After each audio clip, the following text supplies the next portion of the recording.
ዛሬ የምነግራችሁ እውነት በሕይወታችሁ ላይ የደረሰውን ወይም ሊደርስ የሚችለውን ግራ መጋባት የሚፈታ የብዙ ሰዎችን ሕይወት የቀየረና የእናንተንም የሕይወት እይታ በአዲስ መነጽር እንድትመለከቱ የሚያደርግ ነው። እኔ ለማንም ክፉ ሳልመኝ ለምን እኔ ላይ ክፉ ይደረግብኛል? ለምን መልካምነቴ በክህደት ተመለሰልኝ ብላችሁ ተጠይቃችሁ ታውቃላችሁ? መልሱ እናንተ ደካማና መጥፎ ሰው ስለሆናችሁ ብቻም ላይሆን ይችላል። ይልቁንም በውስጣችሁ ያለው ታላቅ ብርሃን ከፊት ለፊታችሁ ያለውን ጨለማ እየረበሸው ስለሆነም ነው። ይህንን ልብ አድርጉ። ጠላት ሰይጣን ትልቅ በረከት ያላቸውንና ነገ ለሀገርና ለወገን የሚቆሙ ሰዎችን ገና በጠዋቱ በአጭር ለማስቀረት በቁጣ ይነሳባቸዋል። ዛሬ በሰዎች መከዳዳችሁ ነገ ለምትቀበሉት ትልቅ ክብር የእግዚአብሔር የማጣሪያ መንገድ መሆኑን ስትረዱ ክህደቱን እንደ እርግማን ሳይሆን እንደ በረከት ማየት ትጀምራላችሁ። ይህን ቪዲዮ እስከ መጨረሻው ስትመለከቱ በሰዎች ለምን እንደተገፋችሁና ያ መገፋት እንዴት ወደ ታላቅነታችሁ እንደሚወስዳችሁ በምክንያት ትረዳላችሁ። በቅርቡ ብዙዎቻችን የምናውቀውን የአንድ ታዋቂ የማህበራዊ ሚዲያ ተጽዕኖ ፈጣሪ ወጣትን ታሪክ እዚህ ጋር መመልከት እንችላለን። ይህ ወጣት በምዕራቡ ዓለም በካናዳ የተመቻቸ ሀገር ውስጥ ሆኖ ስኬታማ ለመሆን ብዙ ውጣ ውረዶችን እንዳለፈና ተስፋ እስከ መቁረጥ ደርሶ ራሱን ለማጥፋት አስቦ እንደነበር ተናግሯል። ነገር ግን በውስጡ ያለችው ኢትዮጵያዊት ነፍሱና ወደ አገሩ የመመለስ ጥሪው ዝም አላሰኙትም። ሁሉንም ትቶ ያለውን የምቾት ሀገር ንቆ ወደ ኢትዮጵያ ሲመጣ ብዙዎች በግርምት ተመለከቱት። ሆኖም ግን ወደ አገሩ እንደመጣ የገጠመው ነገር ሁሉ አልጋ በአልጋ አልነበረም። በወጣትነት ስሜት ባለማስተዋል ሁሉንም ነገር በግልጽ በመውራቱ ታዋቂነቱን፣ ቅንነቱንና ለሀገሩ ያለውን ፍቅር የማይወዱ ይልቁንም በቅርበት የሚወዱት የሚመስሉ ሰዎች ሳይቀሩ የክህደትና የጥላቻ ቀስት ወርወሩበት። በሶሻል ሚዲያ ላይ የሚሰነዘሩት ትችቶችና ስም ማጥፋቶች ለአንድ አዲስ መጤ ተስፋ አስቆራጭ ሊሆኑ ይችሉ ነበር። ጠላት ሰይጣን በዚህ ወጣት ውስጥ ያለውን ትልቅ አቅም ለብዙ ወጣቶች ትምሳሌ የመሆን ብቃቱንና አገር ወዳድነቱን ስለሚያውቅ ገና በጅምሩ ተስፋ እንዲቆርጥና ወደ መጣበት ተመልሶ እንዲሄድ በሰዎች በኩል ጦርነት ከፈተበት። ነገር ግን ይህ መከዳትና መጣላት ይህን ወጣት ከማጥፋት ይልቅ ይበልጥ እንዲተነከር የሰውን ማንነት እንዲረዳና ወደ ፈጣሪው እንዲቃርብ አደረገው። ዛሬ ይህ ወጣት ለብዙዎች የጽናት ምሳሌ ሆኗል። በልብ ህመም የተያዘ ሕፃንን ሕክምና እንዲያገኝ ከማድረግ ጀምሮ ልብ የሚነኩ የበጎ አድራጎት ሥራዎችን እየሰራም ነው። እግዚአብሔር ከፈተና ጠብቆ ለመንግሥቱ ያብቃው። የእሱ ታሪክ የሚያስተምረንም አንድ ትልቅ እውነት አለ። እግዚአብሔር ያዘጋጀልህ በረከትህ ታላቅ ከሆነ ፈተናህም የዚያን ያህል ይበዛል። ምክንያቱም ጨለማ ብርሃንን መቋቋም አይችልምና። ታዲያ መልካም ሰዎች ለምን ይከዳሉ? እኔ መልካም ሰው ሆኜ ለምን ሰዎች ይከዱኛል የሚለው ጥያቄ የብዙ ቅን ልቦች የዘውትር ህመም ነው። የቅዱሳን አባቶቻችን ትምህርትና የሥነ ልቦና ባለሙያዎች እንደሚነግሩን ክህደት ግድ የእናንተን ጥፋተኝነት አይጠይቅም። እንዲያውም አብዛኛውን ጊዜ ሰዎች የሚከዷችሁ በእናንተ ውስጥ ያለው የጸጋ ብርሃንን መሸከም ሲያቅታቸው ነው። አንድ ሰው እንዲህ ሆኖበት ነበር።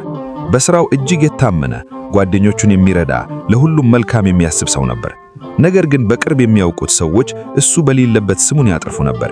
የገነባውን ስም ሊያፈርሱ ይሞክሩ ነበር። ይህ ሰው በጣም አዘነ። በኋላ ግን አንድ ታላቅ የቤተ ክርስቲያን መምህር እንዲህ አሉት፣ ልጄ ሆይ አንተን የሚጠሉህ ክፉ ስለሆንክ ሳይሆን ያንተ ቅንነት የእነርሱን ክፋትን እንደ መስታወት አጎልቶ ስላሳየባቸው ነው አሉት።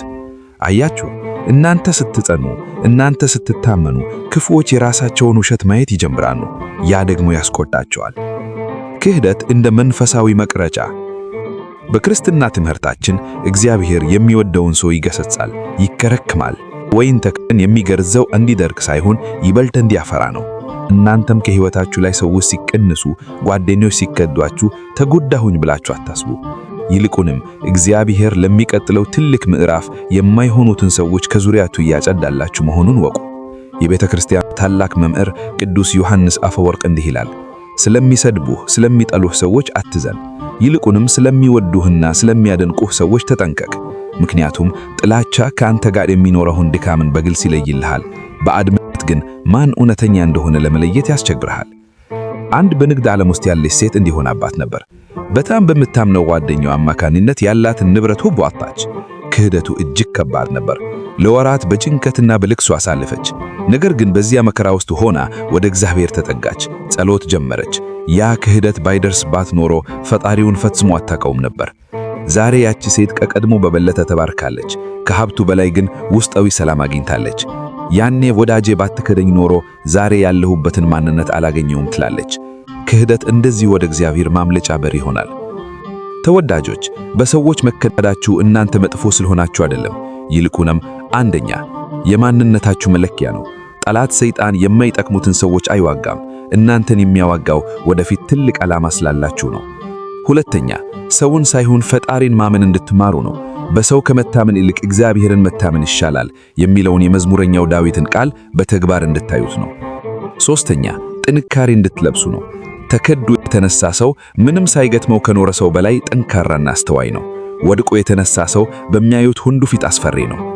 ስለዚህም ዛሬ በሰው ተከዳችሁ የምታለቅሱ፣ በሰው ተገፍታችሁ የምታዝኑ ካላችሁ እግዚአብሔር እንዲህ ይላችኋል፣ ሰዎች ቢከዱህ ግን እኔ ከቶ አልተውህም። በሰዎች መገፋታችሁ ለትልቅ በረከት እንደሚያዘጋጃችሁ እመኑ። የክርስቶስን ስቃይ አስቡ። እሱም በመልካምነቱ ተሰደበ፣ ተገረፈ፣ በመጨረሻም ተሰቀለ። ነገር ግን ትንሣኤው ዓለምን አዳነ።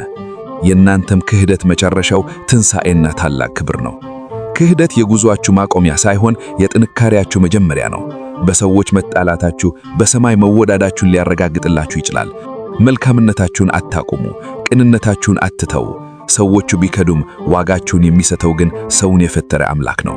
ይህ ትምህርት ለሌሎችም ብርታት እንዲሆን ሼር በማድረግ ተባበሩ። በሕይወታችሁ ውስጥ ያጋጠማችሁን ክህደት ታሪክና እንዴት እንዳለፋችሁት በኮሜንት አጋሩን። የሌሎችንም ታሪክ በማንበብ ትጽናኑ።